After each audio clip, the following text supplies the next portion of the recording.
I'm Dave Sherer, all-rounder, around the waist, and one of the groundsmen.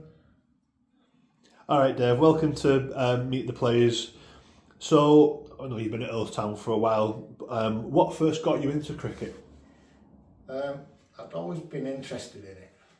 I just didn't have the time to play it, to be honest, because I had that many hobbies. I used to play on a Friday night here with a gang that played for other teams, just as their training. And I just come down on a Saturday one day to watch them, and next time again I'm training. Well, that kind of like answers my next question, really, which is how did you end up at Etown? So it was just a case of that Friday game developing into... and when was that?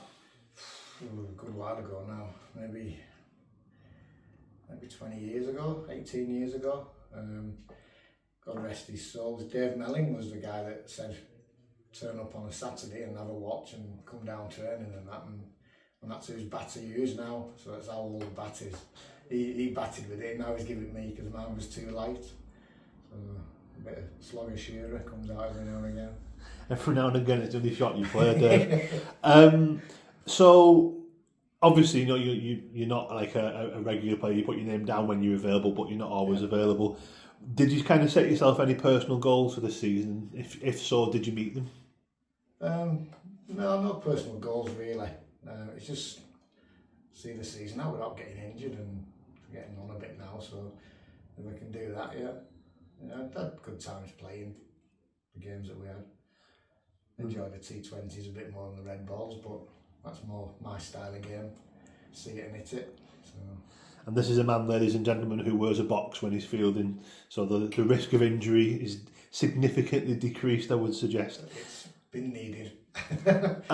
Dave, we've played a lot of cricket together over the last 4 years, you and I. I was just wondering, what would you say your most memorable moment on the field as an Etown player so far is, or before that, if there's anything? Probably this season, opening at Egbert with Reese. Probably the two least people you would have picked to open. But I think we did alright. We put about 30 on the board before I got out first, and then Reese shortly after. But yeah, that was good. I don't think I'd want to open every week, but yeah, it was good fun at Egbert. It was took in good. You might want to open every week if you get some banquet bowling to start off with. So you've played quite a few games in your time, Dave. Do you have any kind of like mental and physical preparations for a game? Any rituals or superstitions? No, not really. I get slated because I get my pads on, and I get my box on and my thigh pads and everything. I get them on early, and I get fined 50p for pad rash all the time.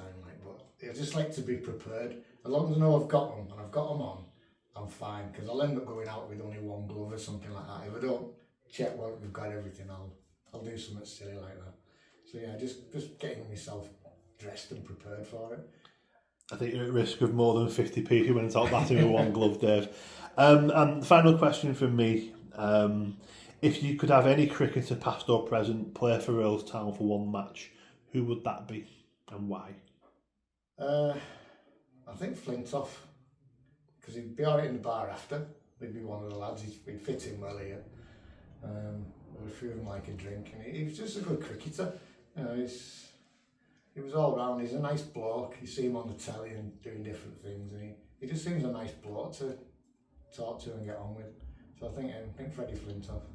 Well, there's long been rumours that Freddie Flintoff kind of models his batting on Dave Sherer.